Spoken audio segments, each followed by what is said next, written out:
এই বীজ বের করে সবগুলো আমি এভাবেই বীজ বের করে সাদা অংশগুলো ফেলে তারপর এটা জুসারে আমি জুস করে নিয়ে এসে পরে দেখাবো আপনাদের।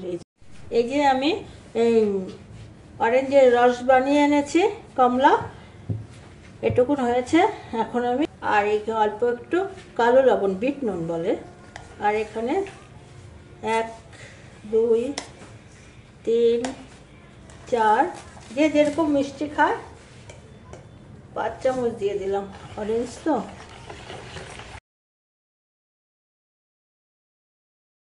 এখন আমি ঢালবো।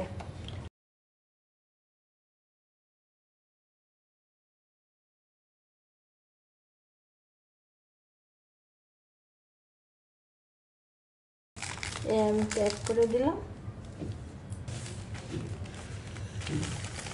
এখানে এই পলিথিনের জায়গায় আপনারা ফয়েল পেপারও নিতে পারবেন।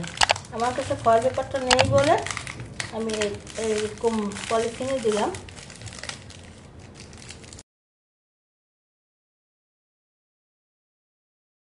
আমি এগুলোর উপরে এরকম স্টিক লাগিয়ে দেব। তো আমি এখন 7-8 ঘন্টার জন্য ফ্রিজে রেখে দেব, তারপরে আপনাদের সাথে দেখা করব।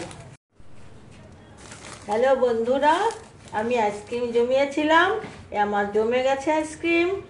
এই যে আমি একটা না কেটেছি, কেটে দেখুন কি এরকম করে আস্থা ছিল তো মাঝখান দিয়ে কেটে দিয়েছি। আমি আবার খুলে দেখাচ্ছি আপনাদের সামনে। আমি খুলে দেখাচ্ছি, এই যে খুলে গেল।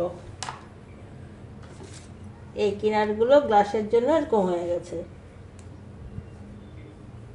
আমি কিন্তু এই আইসক্রিমের মধ্যে কোনো কালার মিশাই নাই, একদম অরেঞ্জ জুসটা বের করে করেছি।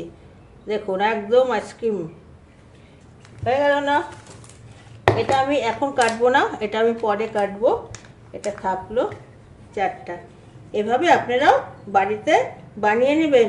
আর ভালো লাগলে সাবস্ক্রাইব করবেন, ফেসবুক থেকে দেখলে পাশে থাকবেন ফলো করে, ইউটিউব থেকে সাবস্ক্রাইব করবেন বন্ধুরা।